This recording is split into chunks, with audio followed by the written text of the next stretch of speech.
Ahoy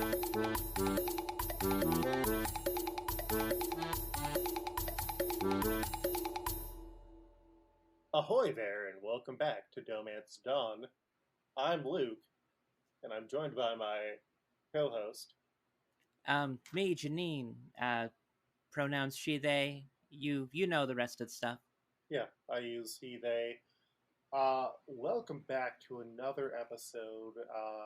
If you listened to our last episode, congrats, you're getting closer to finishing all of the series. We have on the guest that we had hoped to get on the last episode on for this episode. Devin, would you like to introduce yourself? Hello, I'm Devin. I used to do a bunch of other podcasts with Luke. Pronouns he, him as well. Why did you stop doing them, Devin? Because we ended them. I guess. Devin, you are a person who I wanted to have on because you are a person who I know has more Simpsons knowledge than I do. You have watched all the episodes? Oh, yeah.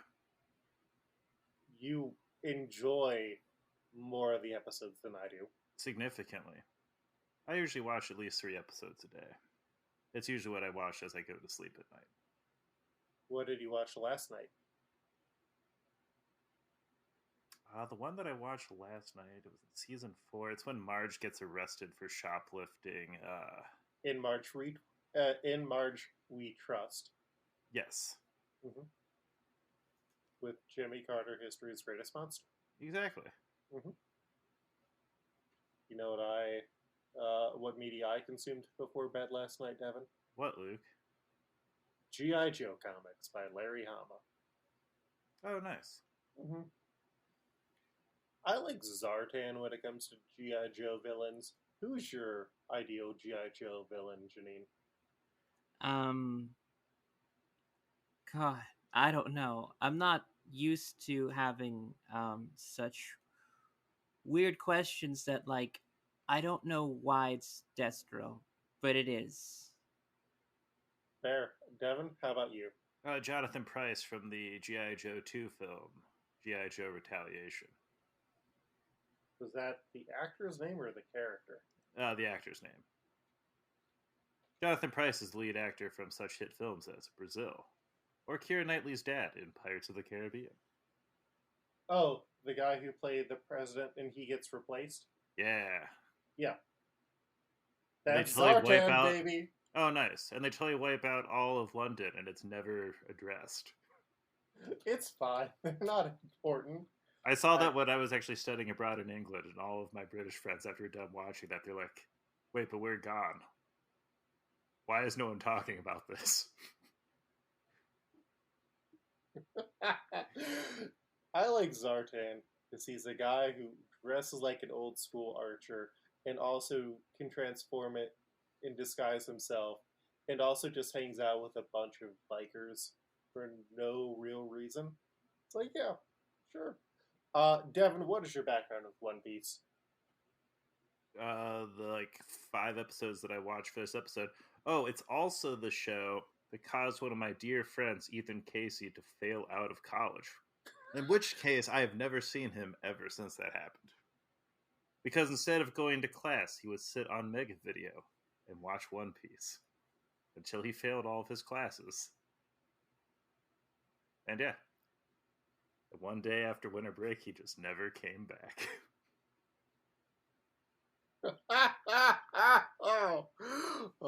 One Piece ruins lives.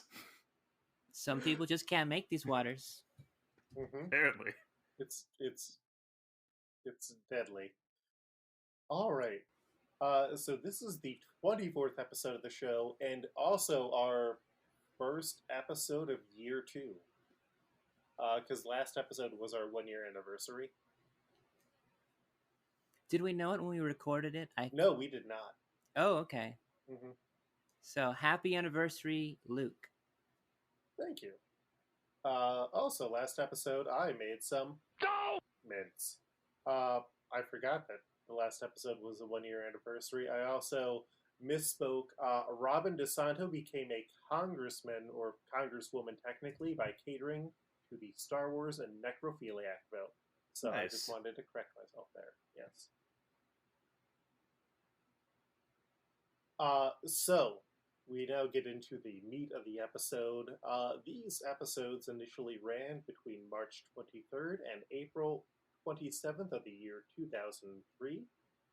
They include Excuse Me While I Miss the Sky, which is where a documentarian causes Bart to try and be cooler when he gets embarrassed, and Lisa tries to find a mission in life, leading her to try and become an astronomer. Also, are you ready for a Beastie Boys moment? Yes, Luke. Wait, no, I didn't put in the Beastie Boys button. So the way that Bart tries to be cool is emulating all the other bullies who are taking hood ornaments off. And apparently that is all attributed to Mike D wearing a hood ornament back when the first Beastie Boys album came out. Nice. Like, that was the source of the fad. In 1987. And featured Eric Idle in a recurring guest starring bit, too. As Declan Desmond. The second episode was 3 Gays of the Condo, where a overly large puzzle leads to Homer moving in with some gay men. Weird Al appears. It's pretty prime jerk Homer territory. Like, that's where we are right now. And then Dude, Where's My Ranch, where Homer writes a hit song about hating Flanders. Lisa is petty about a cowboy hunk, and Homer and Bart wage a war on beavers.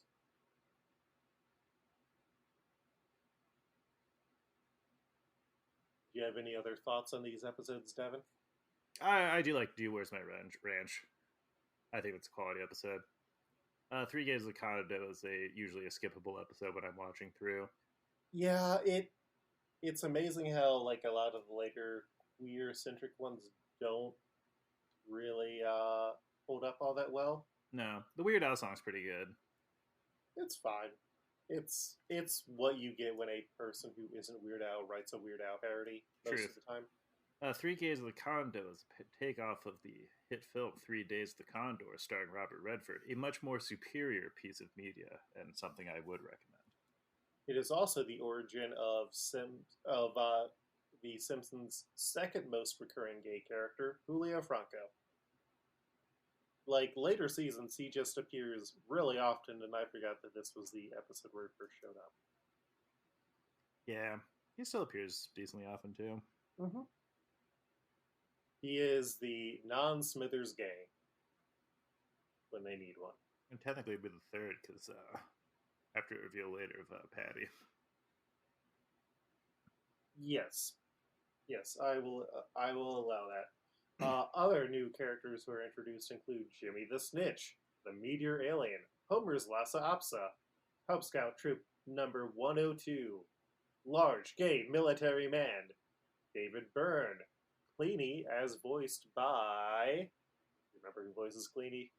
I Devin? don't. Andy Serkis. Because Cleany is pretty much gone. Oh, yeah. Back when it was like, oh, no one cares about Andy Serkis yet. He's just played Gollum. And also the boss in the hit Jennifer Garner film 13 Going on 30.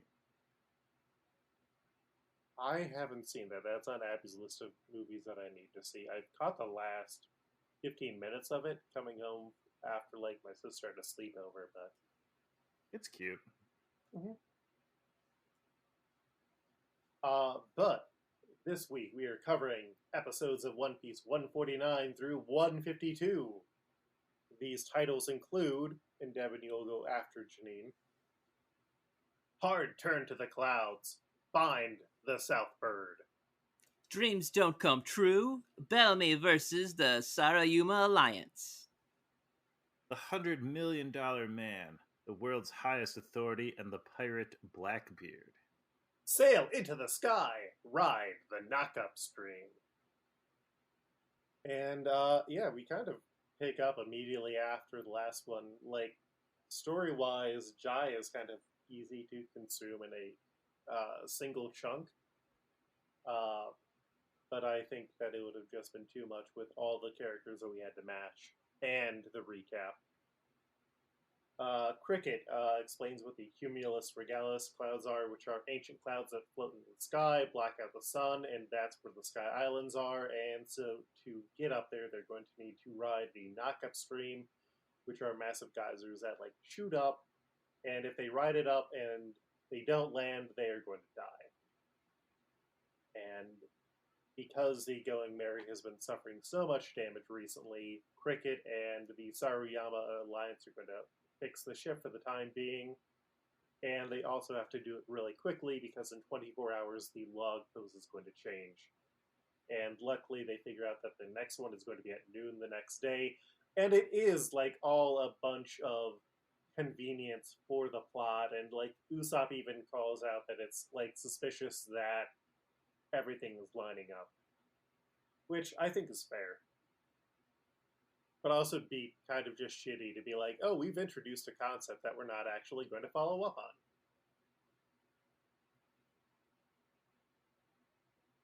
I was ready at this point for there to be a convenient solution to get things moving. Mm-hmm. So everyone is partying that night and getting drunk. Cricket mentions that he has Nolan's old logbook, and that mentions treasure, and like Nolan visited a sky island in the past, and then that's when he remembers that they need to find a southbird to navigate the knockup stream. Yeah, was all this navigation stuff just weird gibberish to you? Oh, 100%. Yeah. So like all the major islands have their own magnetic field, so you have to travel one by one, and then when you're on an island long enough, your log post resets to find the next island you're supposed to go to. Gotcha. And this so is somehow the most convenient way to travel, by the way. Uh-huh. Because every time they're just like, oh, we can't, it's like due direct south of us. Like, why can't you guys not figure out where south is? Like, because compasses don't work. Yeah, it's also great because it's like, oh, why is this compass 3D? Because sometimes you need to go up, and sometimes I guess you'll need to go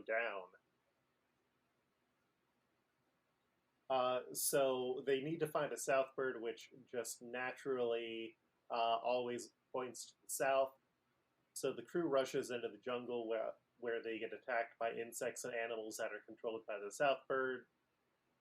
Meanwhile, Bellamy arrives to steal Cricket's treasure. Cricket, along with the Saruyama Alliance, fight back until Bellamy fully steps in, revealing his spring powers, and overpowers them, and also damages the Mary. How y'all feeling about Bellamy's power? It looks ridiculous compared to how tough he's supposed to look. Mm-hmm. I agree, and it didn't really seem to actually help him that much. I mean, it allows him to jump into things. It allows you to 100% use your body as a weapon. Like, the only way that he's like been successful this far is because he's been able to like transfer the momentum to the other person more times than he's just like crashed into a fucking wall or something. I'll accept that. I mean, he could probably also use it to suck his own dick. How? Because he can turn his center body into a spring and then just lean over. Janine, it's science. My God. This is what I talked about in the Discord when I said that every single time we record, I feel like I gain forbidden knowledge of some kind. Mm-hmm. Well, Devin, you're a big fan of the movie Mallrats, correct? Oh, 100%. Because it has a song Talking about at some the Cousin end. Walter? What? Talking about some Cousin Walter shit right there? Yeah. Yeah. Yeah, like Ichiro Oda, who created One Piece, is not a coward like Stan Lee. When his fans write in and be like, oh, hey, can Luffy stretch his dick? He's like, yes, of course. Why would his powers stop at his dick? So, I feel like Bellamy doesn't even necessarily need to, like, bend over. Anyways, we're A getting fun off track. fact, though, Luke. This is mostly because you don't want to have a DohMance for next week.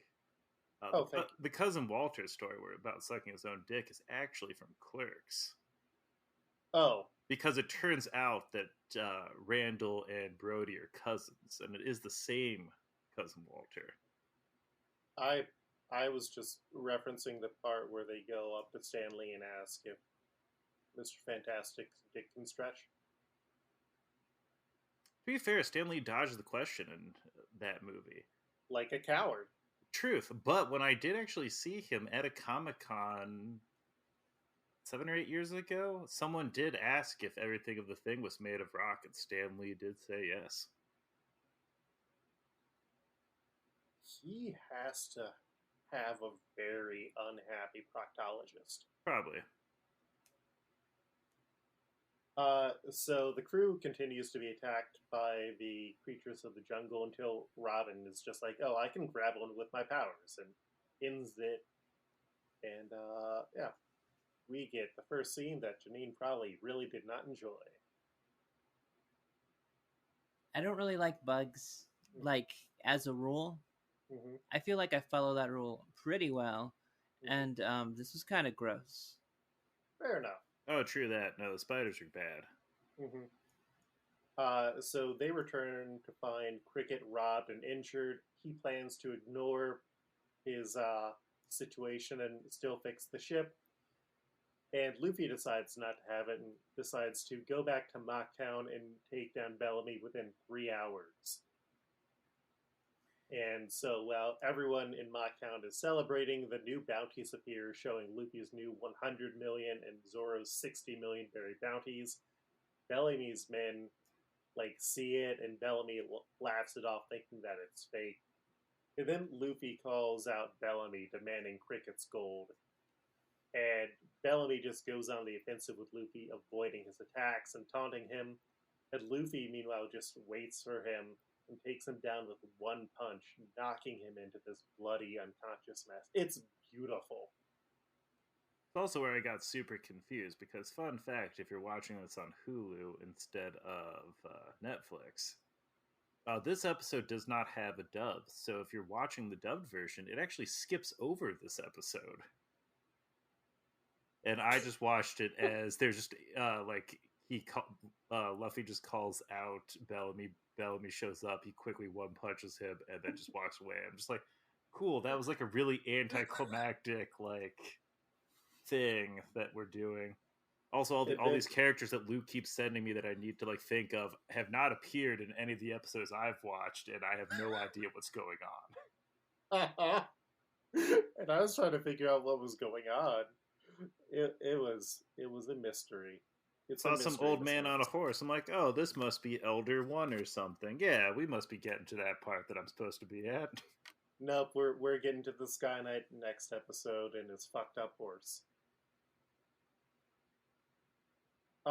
Yeah. Janine is it's a great one punch. It is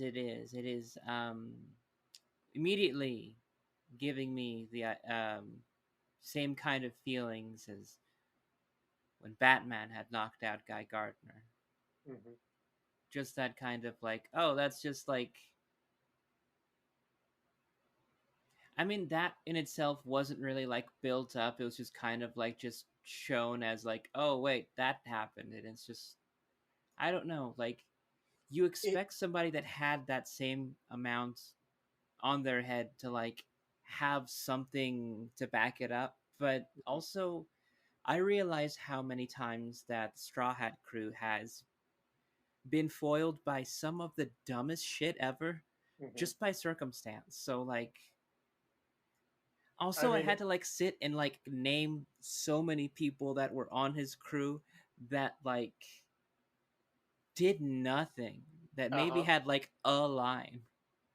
If that, yeah, no, we're going to see them after we get this next arc done, and then we aren't seeing them for another 10 years of episodes.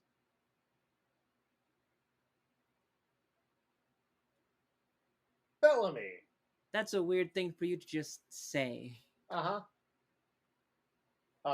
So, Luffy walks off with the treasure, and when they ask where he's going, he points up and says, "Up there." Meanwhile, the Sarayama Alliance work to fix the ship. We then get the wild stuff where it's, here's everything else that's going on in the world right now. The 5 elders of the world government are worried about Shanks reaching out to Whitebeard. They also need a new warlord since Crocodile got defeated, and so they've called all of the warlords to Mary Geoise, which they're like, oh yeah, most of them probably will not show up. Members who do include Bartholomew Kuma and Don Quixote Doflamingo, and Doflamingo has a mysterious ability to control people. The one person who seems to be able to get them to stand down is Admiral Sengoku. Also, Hawkeye's Mihawk is there, and the meeting just gets interrupted by Lafitte, who came to suggest Blackbeard as the next warlord. This is like the most world government stuff that we've seen, so if y'all are at a loss, it makes sense. Also, any initial thoughts on Kuma or Doflamingo? I got nothing from Kuma. I had to look up what his deal was. Mm-hmm. He's quiet and he carries the Bible with him everywhere. And also sometimes that Bible has the covers of One Piece mangas on it. Interesting. Mm-hmm. Meanwhile, Rockstar, a member of Shanks' crew, was sent to talk to Whitebeard. Whitebeard takes it as an insult that Shanks sent him a letter instead of coming himself.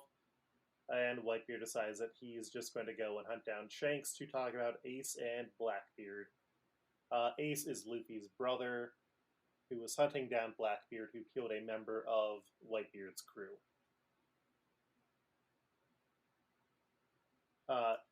Shanks, meanwhile, when he hears this, tells Rockstar to come back so they can all get ready. Back in Mocktown, Blackbeard hears about Luffy's new bounty, and he and his pirate crew decide to go and capture him. In the morning, Luffy is running almost an hour late, but it turns out that he spent his time capturing a Hercules beetle.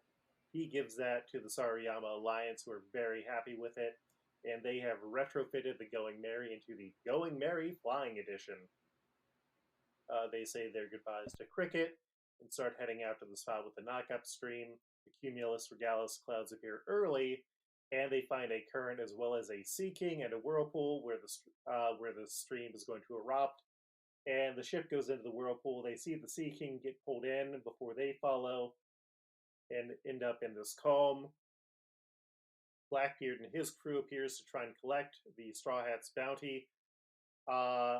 Luffy was completely unaware of this fact because that's at the point where they get launched up into the air and they are able to sail through the current, and they see a bunch of other ships and the Sea King fall out, and Nami realizes that, they can sail this thing and hoist the sails into the sky, and we are done with Jaya.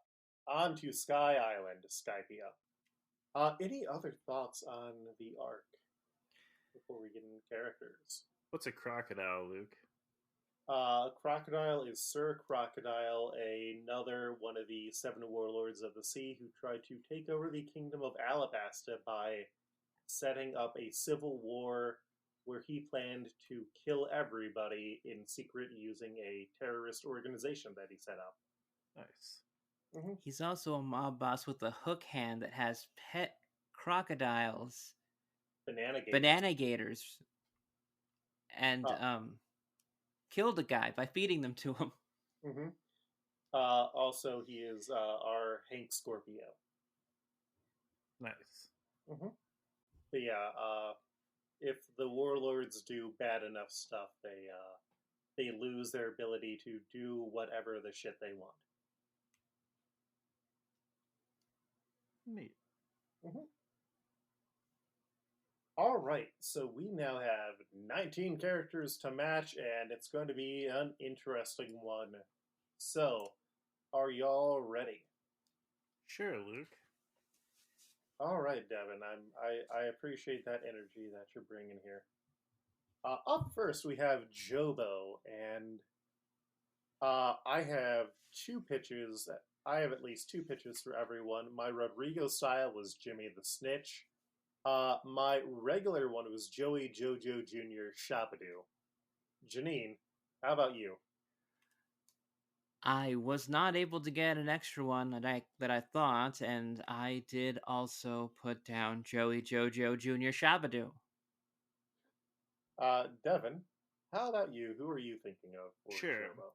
Well, unfortunately, the one character that I had really hoped for had not come out at this point, which would be the character of Goose Gladwell. But I did come up with Kirk Van Houten when he is trying to become a scarecrow, but is doing a very poor job of it.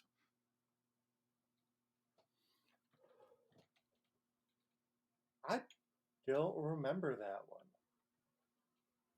He has a job as a scarecrow and keeps telling the crows to shoo, and then they don't. I vaguely remember that now. Well, since we have two picks for Joey Jojo Jr. Shabadoo, I feel like we just go with Joey Jojo Jr. Shabadoo for the time being. We are never going to see Jobo again, as far as I'm aware, and we will probably never see Joey Jojo Jr. Shabadoo, except for Black Joey Jojo Jr. Shabadoo, who appears in another episode. We then get into the elders. There are 5 of them. They are based on the permanent members of the United Nations. And they never really get all that much characterization. And, like, even 20 years later, they are still esoteric, but we're learning more about them bit by bit. First guy has a big old beard and mustache and curly locks and a scar on his face. He represents France. Janine, who are you thinking of for France? I'm thinking French Prime Minister. Sacre bleu. Devin, how about you? I also had the French Prime Minister. Well, I had as a Rodrigo style for everybody. I just like the idea of it being Cub Scout Troop number 102. But I also had the French Prime Minister. So it looks like the French Prime Minister is our French representative. Devin, who was your UK representative? This guy is lankier and kind of looks like a Merlin. Well, that's fine. I actually decided not to go with a British person. I decided to use the leader of the senior citizens who always wear the Planet Hollywood jacket. Los Jaquitos? Yes. Mm-hmm. Los Jaquitos actually was kind of, yeah, the leader of Los Jaquitos. Los Souvenir Jaquitos. Yes. Mm-hmm. That is who I had for the UK Prime Minister. For the leader of them. Yeah. Interesting. The suggestion that I had was the British casino designer, who is in so many memes that are definitely giving the Brits what they deserve. Janine, who did you have for the UK? Hugh Parkfield, but to be honest, I mostly was just trying to get rid of him. We'll find a good use for Hugh at some point. I don't think the Simpsons had a good use for Hugh.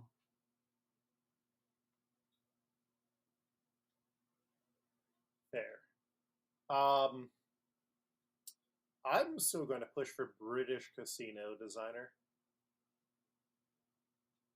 Because I feel like I'm having trouble putting a face to kind of a name. He pitched it to Mr. Burns when they were trying to do the Monty Burns Casino. Let me get you the link. He is frequently joined by the British waitress, who is also a non-flattering representative. I have put it into the Discord. Ah. Amazing. Uh-huh. He's got the mustache. He's got the swoopy hair. He's British.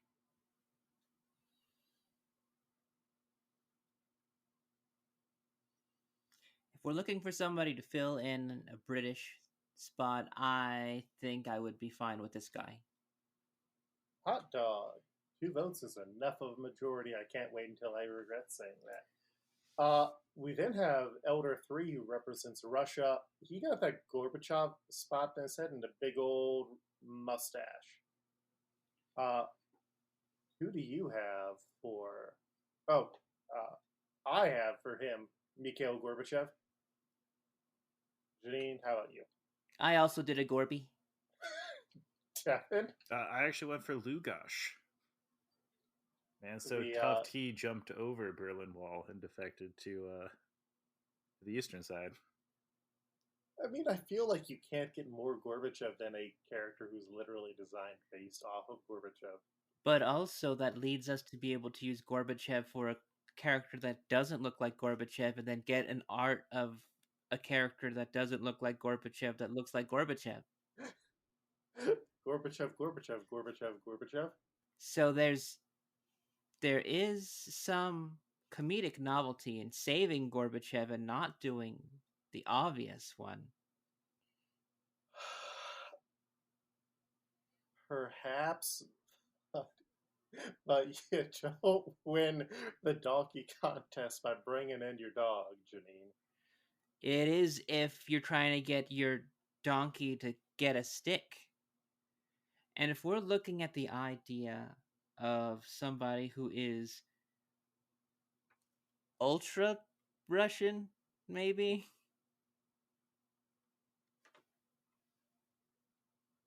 I'm changing my vote. You're voting for Lugosh. I am. Oh yeah. I believe we had just established the 2 votes, Luke. Yes. Regretted it after the next one. Oh, I regretted it as soon as I finished saying it, Devin. We can go back to the record for that. All right. Yeah, y'all got me there. Janine, I hope you find a good use for Gorbachev in hell. Because this show is hell. All right, who do you have for our Elder number 4, which represents China and is a bald guy with glasses? Who's that directed to? You, Janine. Oh, okay. Well, I have Chinese Principal number 1. Devin? I have famed play director, Mr. Llewellyn Sinclair. I also had Chinese Principal number 1.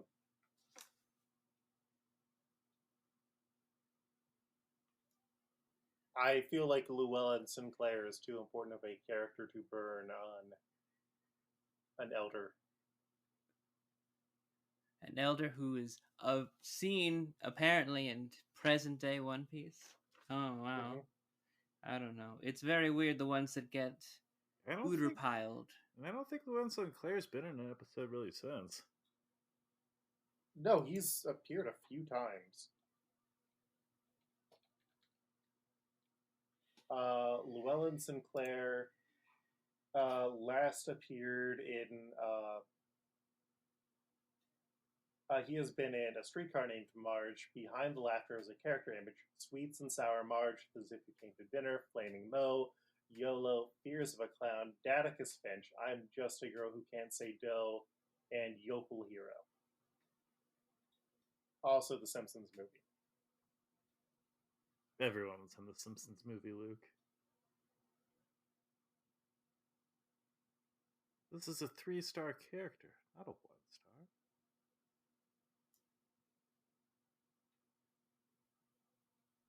But that's fine, because I already have the person that I will die on the hill for, which is coming. Fair enough. So Chinese Principal number 1, it is. Because that was also the picture that I had.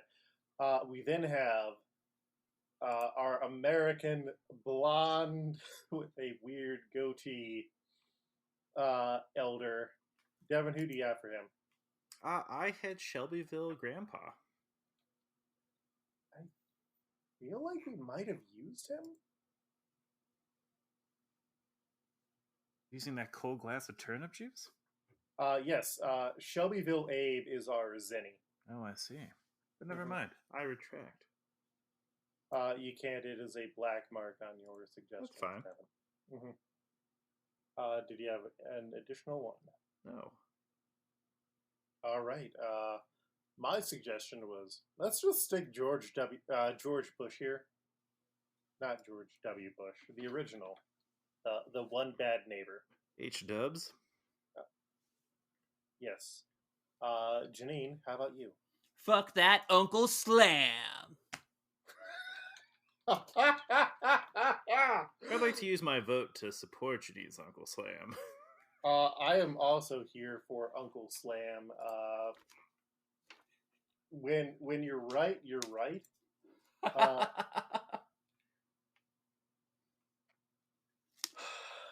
Janine, hats off to you. I was very excited for that one. All right. We then have Don Quixote del Flamingo, who is going to be a major character, but he's also just going to keep appearing for a while.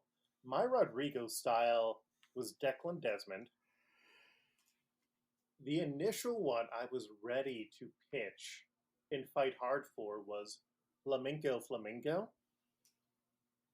But the one who I realized I could use last time that I actually Uter-piled him for this episode, because he fits the rules that I have for this, is Tony Hawk. Janine, who do you have for Don Quixote del Flamingo? I have Disco Stew. And do you have a second one? I don't. I have just Disco Stew really hard. It's underlined. Nice. And Devin, how about you? I followed your initial gut reaction. I picked Ronaldo, the small child in the suit of Flamenco Flamingo. Now, here is a point that I would like to say. Ronaldo and Flamenco Flamingo are different characters. They are different entities. They are played the same, but in the same as last week where we had the Larry Appleton and the actor who plays him are two separate entries. We're just really just trying to milk the hell out of these characters. In that case, I would go Flamenco Flamingo because that was why I picked Ronaldo. Mm-hmm. Fair enough. Oh, and what's that?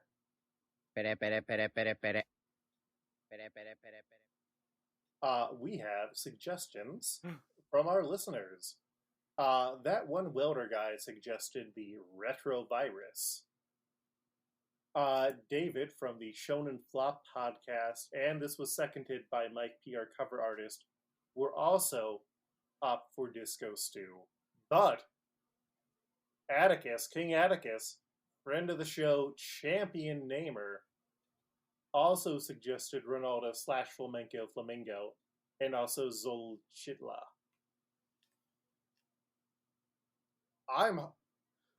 Price, I almost said I'm hard for Flamenco Flamingo.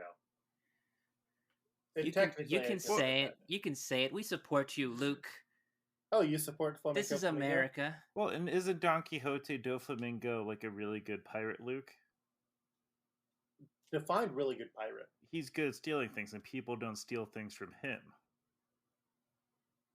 One of the big things about Flamenco Flamingo / Ronaldo is, because he has no parents, his earnings remain unstolen. Oh, Don Quixote del Flamingo is also an orphan. Bam. Oh, shit. The orphan rule.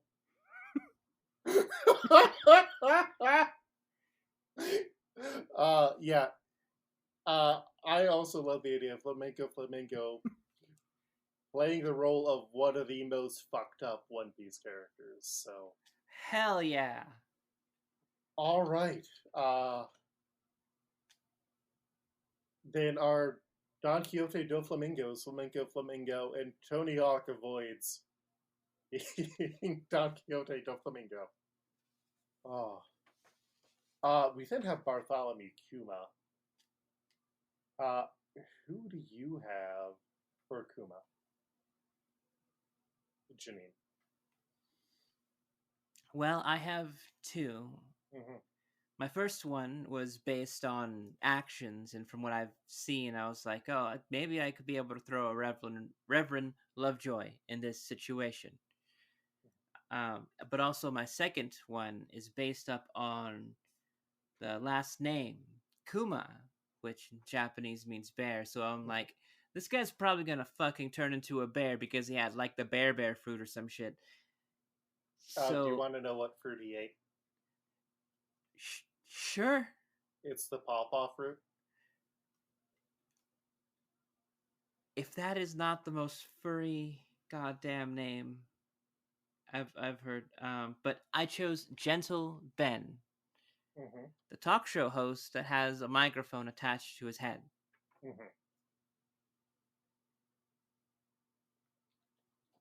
And did you say you also had a second one? Oh yeah, that was the Reverend Lovejoy from before. And Devin, how about you? Sure. Reverend Lovejoy actually had several for this one. Oh. One of them was Reverend Lovejoy. But then I learned that he is also part robot, I guess? It's complicated, Devin. It's a Ship of Theseus situation that we'll get into later. Cool. So taking that into mind, I have the cyborg Mr. Burns from the Bobo episode. Where it's just the head in the jar with the robot body. Or also the other one, going off of Janine's thing of it means bear, the bear robot that Smithers tries to get him to try to replace Bobo. Interesting. So my Rodrigo style is Weird Al Yankovic. I think at that point it was just kind of like, I like Weird Al. If I get stuck with a Rodrigo style for him, I wouldn't feel bad about that. The serious one that I have is Homie Bear. The Yogi Bear style dream that Homer has. He goes and mauls Ranger Ned. Oh, and what's that?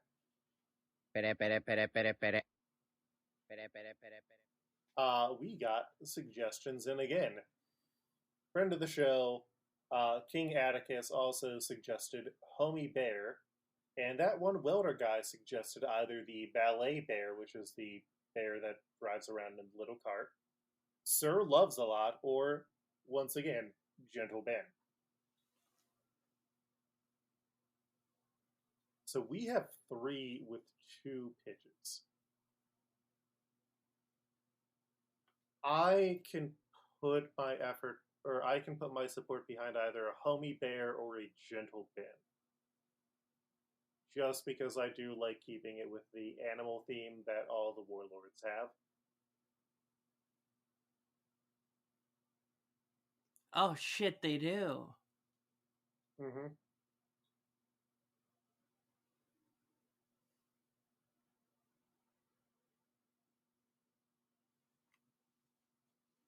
Well, let's see. My case for Gentle Ben is that it'll look really funny just to have a bear with a microphone on his head. Just kind of in the standing place of everything else that's going to happen in history. The Gentle Ben joke's also funnier. That was a great scene.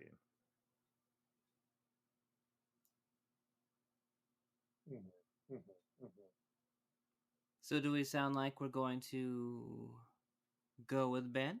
I just want to have us reevaluate Homie Bear one more time, because while the microphone is a funny visual, we at least get some more anthropomorphization here. He also has a hat and a tie at all times.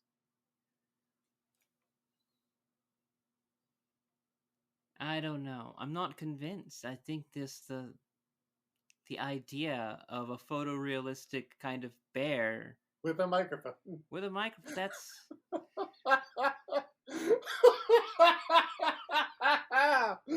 uh, and Devin, you're on the side of Gentleman. Yes, mostly for what Janine is saying, I have to agree with that. I am excited for the point where Homie Bear is going to become a viable option again, and it will be very fun. All right, we then get into characters who matter far less for the most part. Up first, we got Stainless, who's a military guy and who's forced to fight another military guy. Devin, who you got for Stainless? Let's see. Going back to my notes. For Stainless, I had former sanitation commissioner Ray Patterson. Ooh. a good one. Thank you. My Rodrigo style was the stooped over fiddler. My other one was the Los Souvenir Jaquitos Jurassic Park jacket, Senior Simpson. Janine, how about you? Senor Ding Dong.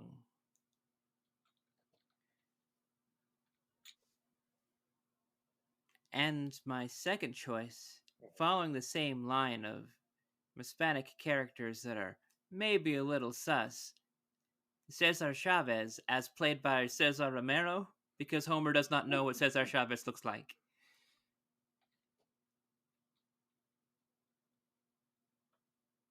Ooh.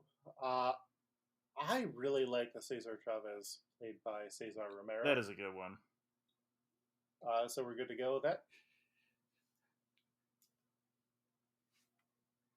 These characters matter so little, so that's why I'm really trying hard with some of these.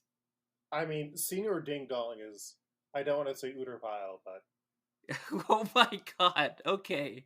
You do... I can't even think of like what kind of fruit you would have to eat to have doorbell powers, but I'm here for it. Next we have Mozambia, who is another guy who just is kind of there. Does not matter. For him, my Rodrigo style was Grady. No one remembers Grady. My other suggestion was Communist General, the guy who works with Adil, the Albanian foreign exchange student, who also has a scar on his face. Janine, who do you have? So stay with me here. Mm-hmm. Mozambia is the character that gets puppet controlled to attack another person. Mm-hmm. So in this, I thought to myself, who on The Simpsons has done something against their will through the effects of somebody else? And then I remembered immediately, Roger Clemens was hypnotized to think he was a chicken.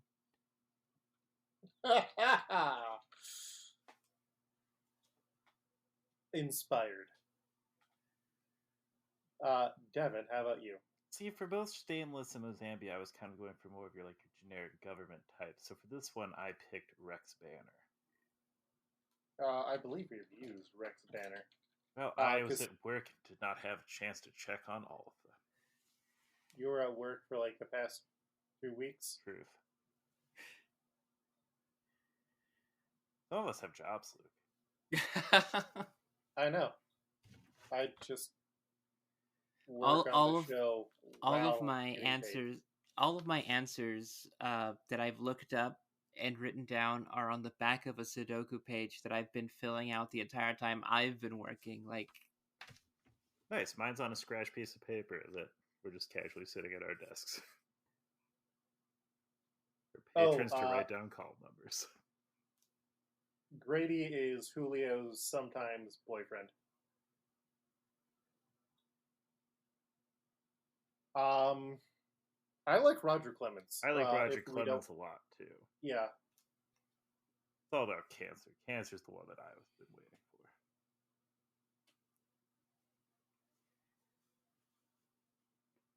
for. Roger Clemens baseball.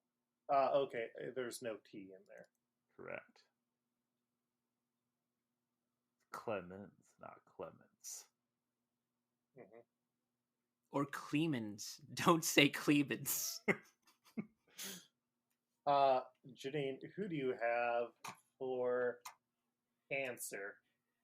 Who is a guy with blonde, slicked back hair, also a scar on his face, sunglasses, and a cool cigar. I have boy with shades. He's just a boy with shades. I undersell it, but he's like one of the coolest background characters ever. Like for like the coolest looking background student. I mean, he's no girl with glasses. Girl with glasses fucks, man. I mean that don't god damn. I mean the design. Not the elementary school student. Okay. Boy with shades. Mm-hmm. Devin, who do you have for Cancer? I had Lieutenant LT Smash. I feel like we might have also used LT. Him I double checked on.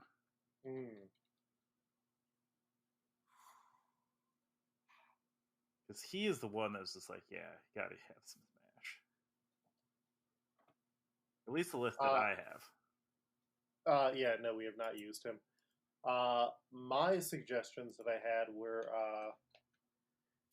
my Rodrigo style was Stewart, specifically a man who knows Waylon Smithers Jr. quite well and who asked if Homer was that Mr. Burns he's always talking about. And then my other one was the Los Souvenir Chiquitos Taz.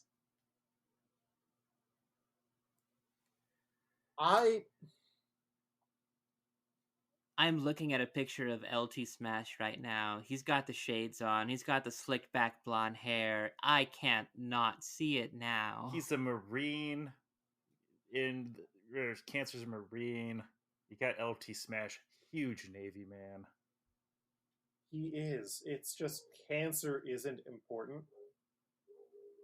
I don't think LT Smash was important. He's just like... He's a phenomenal character in one episode. He is, but he is also a character who you know when he gets named. I mean, I understand that I am very outnumbered here, so if y'all are saying Lieutenant LT Smash, I'm saying Lieutenant LT Smash now for two reasons. Number one, because of the likeness is so much, but number two now, so that we don't always rely on military types for our military positions. So we can get weird with that too. He was initially my choice for Sengoku, but then once I just kept looking at the picture of Cancer, it's like, no, gotta be LT Smash. All right. We then have Suru, who is the old lady of the crew. Who do you have for Suru, Devin? Mrs. Glick. Interesting. Because they're both old ladies? Yes. Fair. The Rodrigo style I had was Meteor Alien. The alien that pops out of a meteor and then steals a meteor. I also had Queen Elizabeth II, who was listed as a military character, which I guess is technically right. And Betty White.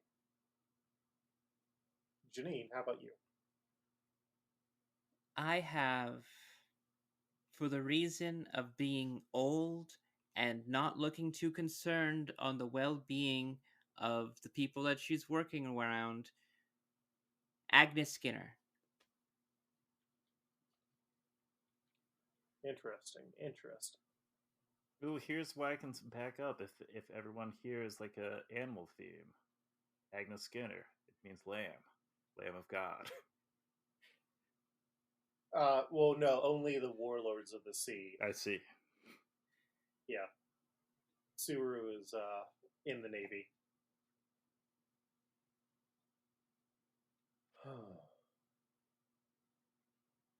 Do we have a good variant of Agnes Skinner that we can put in?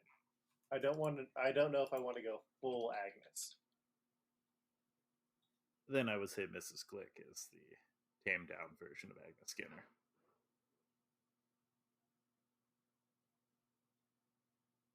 Oh, that's right. They renamed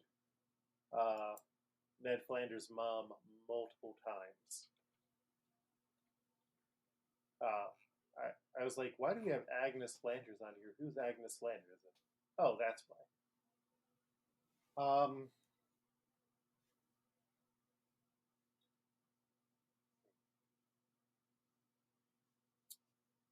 I feel like Miss Glick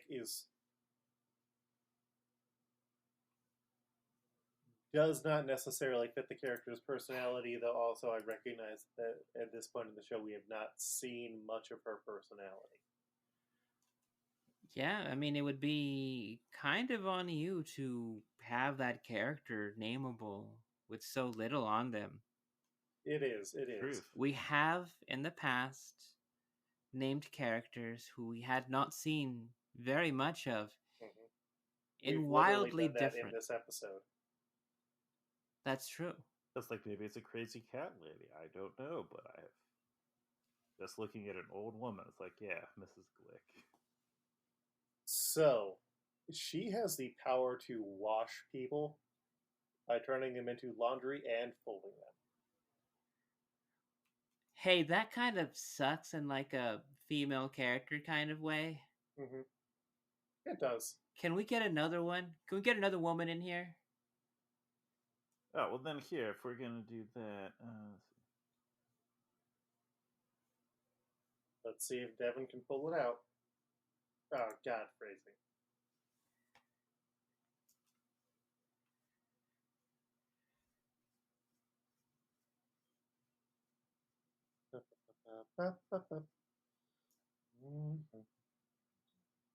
I have no idea whether or not you would have used her or not yet. But Belle, the woman who runs La Maison Derrière. I believe we might have. I remember a big Belle discussion. I don't know if it was... We apparently did not actually use her in the end. I think I got overruled. I love doing that, by the way. Yeah. I'm good to go with Belle. I feel like Belle is a cooler character. I can definitely sign off on a Belle. Mm-hmm.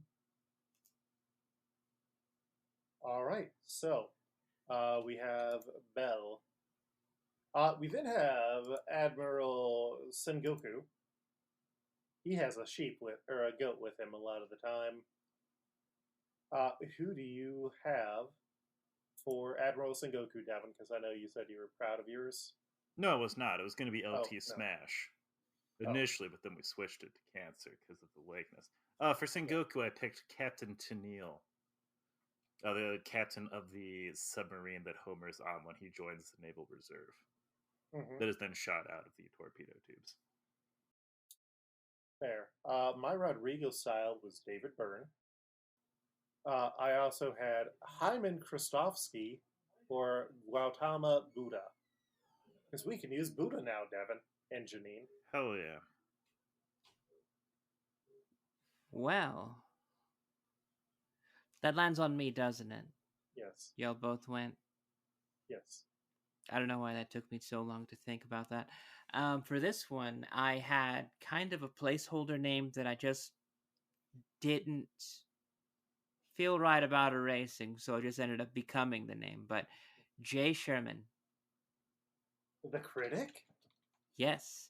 We have not even begun discussions on Jay Sherman, so if anything, I think this will at least open the door. Okay. I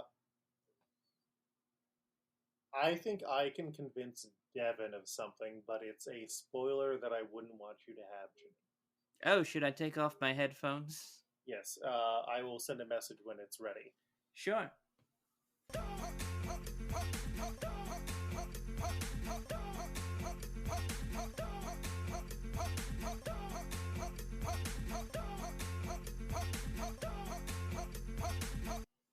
Are you good sticking with Buddha then? For sure. What episode is this from, Luke?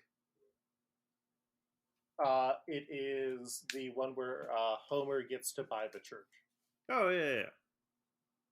Yep. All right. Welcome back, Janine. Thank you.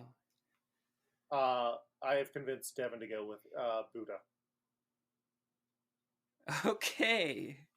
In a strange act, I am not going to find out why about Buddha for dramatic For a effect. while. Uh-huh. And in a very strange twist, you have used the guest in order to override for this particular thing. A thing that I did not think that you could do, despite the fact that all of the signs were there. And also, now that I know that you could do it, I'm starting to just also realize either this is really important that you've just first done it now, or it never occurred to you to do it until now. Oh, I initially planned to have Devin support me on the Peter Griffin pitch on the last episode. Oh, okay. Mm-hmm. But obviously that didn't work. I won't ever support anything on Peter Griffin, so... That's fair. Technically, it's the Homer Simpson clone that is Peter Griffin. I mean, I knew what joke you were going for. All right, we then have Luffy, a disgraced naval man. Who do you have for Luffy, Janine? I had Sideshow Mel.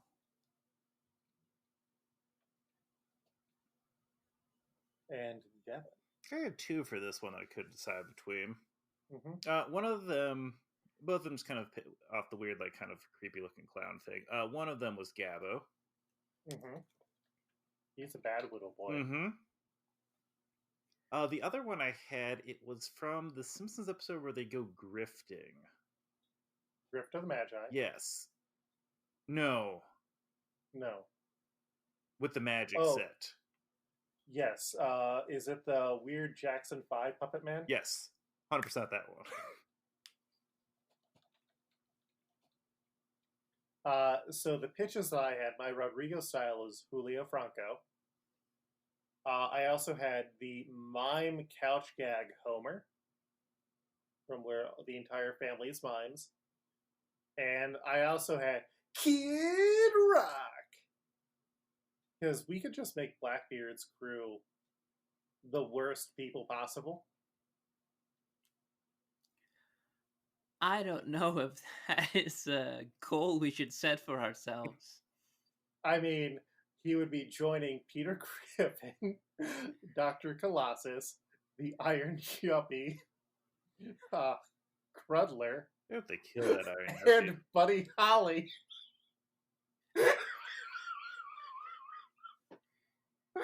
Oh no! Buddy Holly. I like the idea of the mime, but I don't like the idea of the Homer. Mm-hmm. Is there another mime that you could be able to find yourself a little bit much more comfortable with? Maybe a Bart mime? Yeah, Bart. The entire family is mimes in that. So I can do it as a compromise where we both get credit. Devin, you want to get on this? Or Bart was fine, I think, with me. Or we could put David Byrne in this role.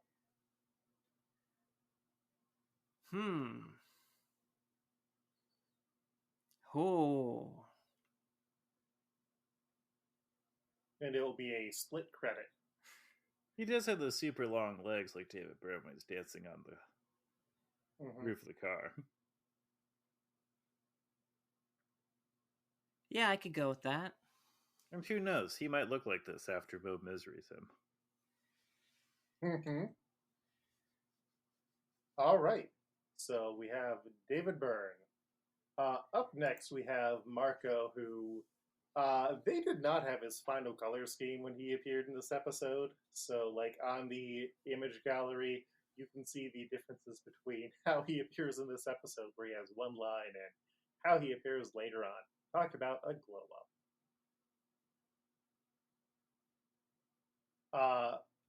My pitch here, the Rodrigo style was Cookie. The other one that I had was Mark Hamill. Janine, who do you have? American Spy. Interesting. Devin. I picked Doug. Of the college nerds. Of the nerds, yeah. Mm-hmm. I am refreshing myself on which one is Doug. Doug is the one with glasses. Well, I guess they all have. Well, two of them had glasses. Doug is the white one with glasses. That's still not helpful. Devin. That's false. There is only two. Only two of them have glasses, and only one of them is white with glasses. I thought Benjamin also had. Oh no. The red. Why are you being very mean to Marco here, Devin? Because I learned in the future that he becomes a nerd, and he has glasses. He doesn't have glasses, though? In the future, he's going to have glasses. When I was trying to figure out which Marco I was supposed to be referencing. Okay. I've seen future Marco, and there are glasses, and it seemed to imply he was a nerd. And Martin Prince was already used, so then I went with Doug. Oh, yeah, I forgot that he becomes daddy at a point. Yeah, that's not for a while. I mean, Devin, not for a while is also why we have Sengoku Buddha, so... Mm-hmm. I'll throw in for Doug. Yes. Not Mark Hamill? Because Mark Hamill is a bit of a nerd, also has fashion. Also, we get to respect Mark Hamill. I don't want to say Uterpile, but... Oh, Your problem was your star ratings kept confusing me, Luke. Like, to me, a 3 star is at least a 1 episode off character. A 4 star is a recurring bit. Sometimes there's a really good fit. 1 star, that's like look at this background character that maybe has a line. But there's memorable characters who only need to appear for a single scene. Like Just Stamp the Ticket guy.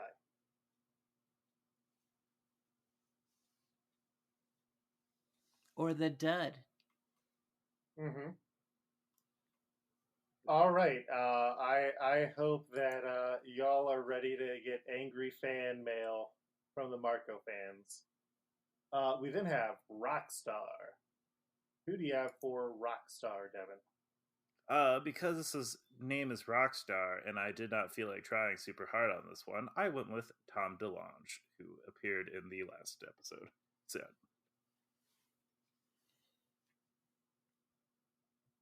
And what about you, Janine? Because I could not use him for a character that I wanted to earlier, I just want to get rid of the name now. Lenny Kravitz.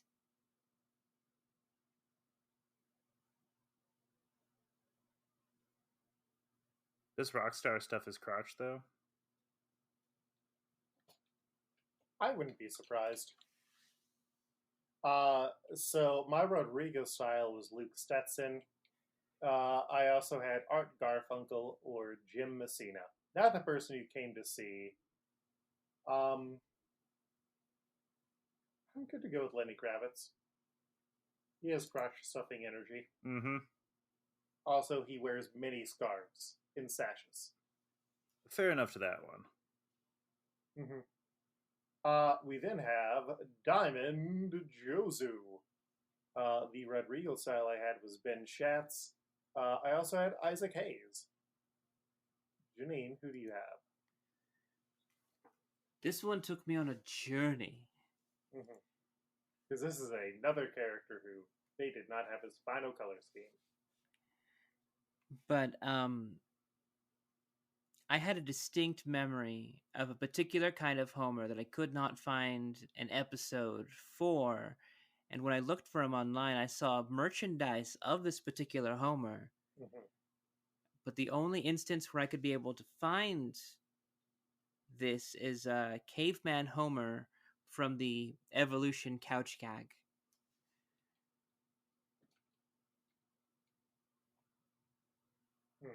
That has its own mural at the Simpsons world in Universal Studios, so I definitely think that counts as its own Homer. I just want to find what episode that came from.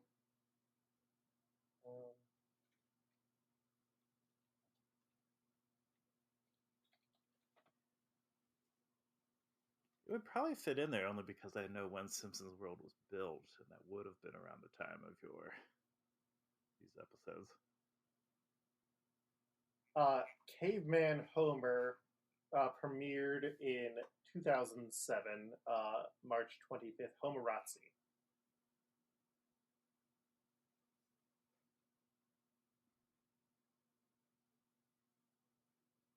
So I believe that is 4 years too early, Janine. Well, here, I'm going to back up. Back up on which one?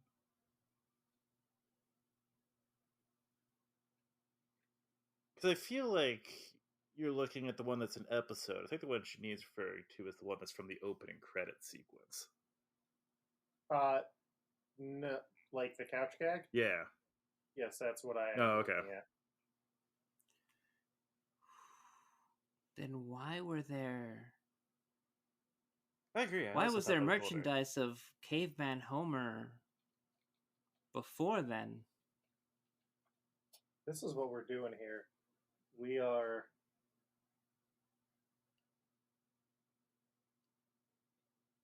doing the jobs that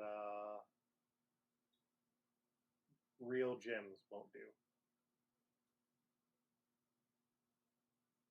Yeah, I'm not sure.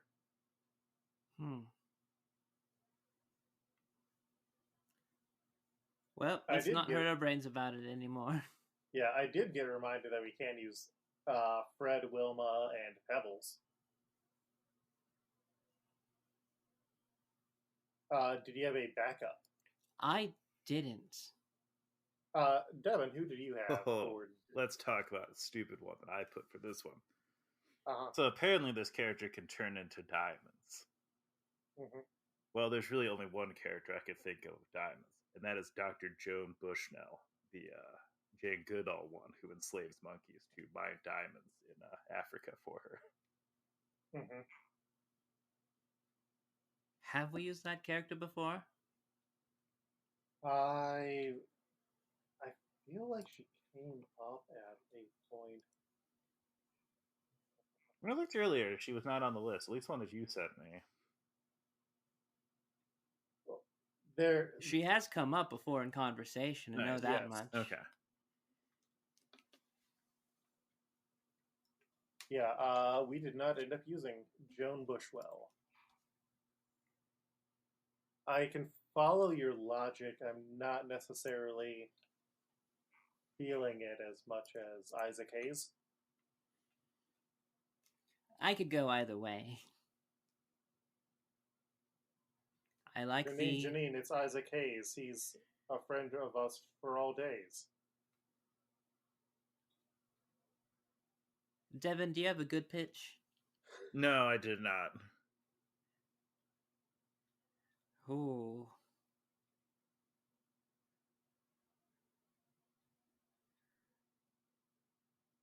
Diamonds makes everything better. Diamonds.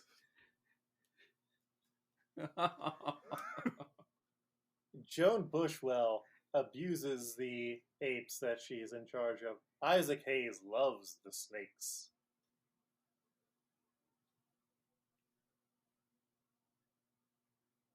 Wasn't that Barry White? I was going to say that's Barry White. Oh, wait, shit, yeah.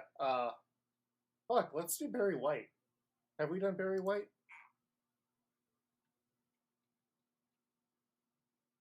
If we haven't done Barry White, I could throw down for Barry White. Yeah, let's throw down for Barry White. I was going to say, I don't remember Isaac Hayes in The Simpsons, but... I think I was thinking of Barry White, and then I just read a article about Isaac Hayes, so... yeah, he was only in because technically they did the chef. Yeah, Barry White it is. We all three could credit. Hooray. And I made And I made a. No! All right, we have two more to get through. We had Tate, who is Whitebeard's sexy nurse. They could have done better with women on this one. Yeah. Yeah, you're not wrong. Janine, who do you have for Tate? Retirement castle nurse. Devin? I also had retirement castle nurse. Fair enough. My Rodrigo style was Karen, who is she's at medieval times for her birthday, and so the king wishes her a happy birthday. I also had Camp Krusty Nurse, who is the opposite of Tate, in that she is a very gruff and unhelpful nurse because she works at Camp Krusty. But if you all want to go retirement castle nurse, I am fine with that. Yeah. Yeah. All right. We got a big one to discuss here. We have Edward Newgate, aka Whitebeard. Current closest thing there is to King of the Pirates. My two suggestions were Large Game Military Man from my Rodrigo style one, and Krusty the Clown.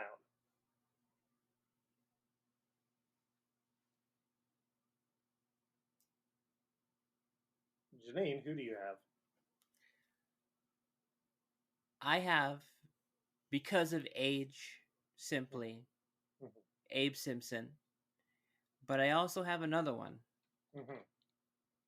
Tony Hawk. Why Tony Hawk? Because we got to come back around to it.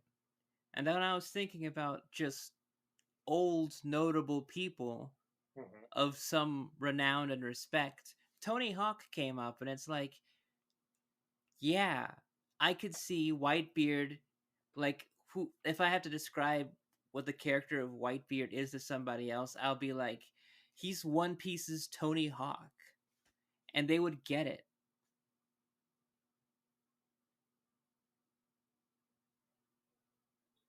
Do you get it, Luke?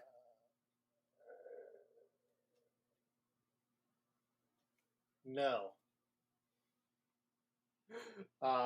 Devin, who do you have? Why potentially two, mostly because I couldn't tell. Is he an alcoholic? Oh yeah, he is drinking all the fucking Okay, time. so then fine, and that goes with two then that I had. One of them was Mr. Barney Gumble. Mm-hmm. The other one is supposed to be the strongest man alive. I chose renowned boxer Dredrick Tatum.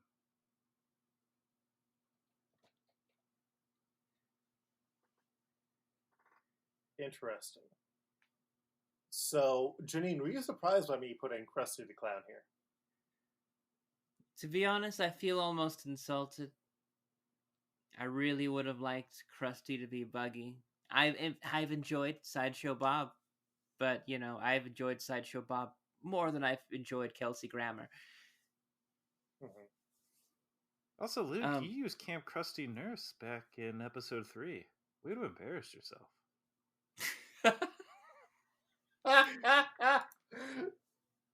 There.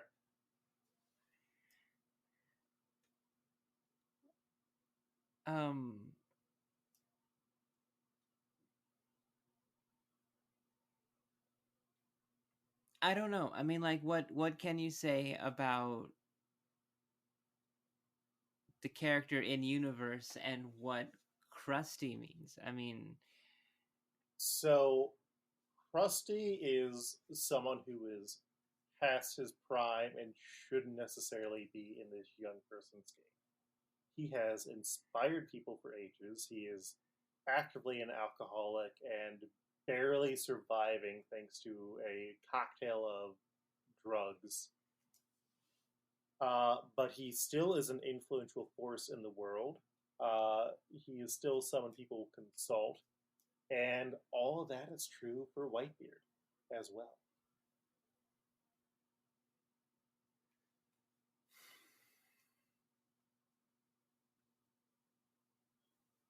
Also, Buggy would be more than happy to kill him.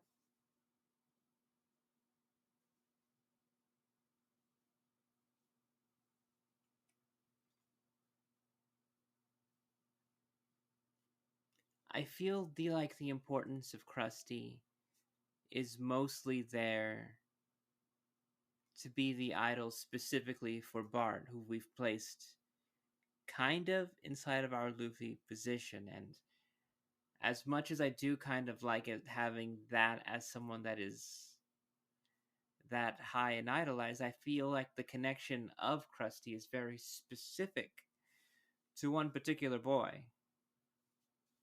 Despite the fact how big Krusty got everywhere else, it was over fast. And I feel like this Whitebeard is pretty actively big in doing stuff. I mean, Krusty is still big in doing stuff. Like, we have a lot of episodes where Krusty is big in doing stuff, and he's either got more money than he needs, or he's lost all of his money and he's trying to get it back. He either has a show that he decides to quit, or he's trying to save his show. Like, Krusty is a very reactive character in a lot of ways. Krusty's reach is also incredibly confusing as the entire show goes on. He both seems like a local celebrity, like a Svengoolie or Ghoulardi, but that also seems to have like your Euro itchy and scratchy land. Yeah, it like Krusty makes less sense now. Like, I think even 15 years ago he didn't make a lot of sense because you didn't have sort of live action hosts anymore on like kids shows, especially for like local networks.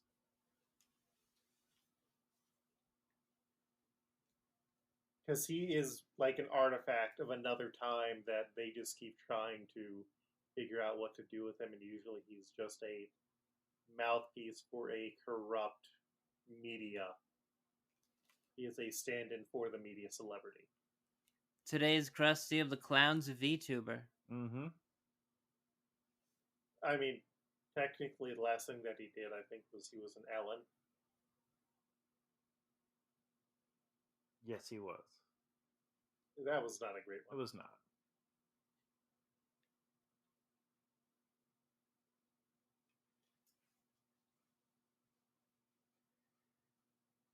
Or hear me out, Luke. He's also, again, Whitebeard's supposed to be the strongest man alive, which is Frederick Tatum, who also stamps out illiteracy.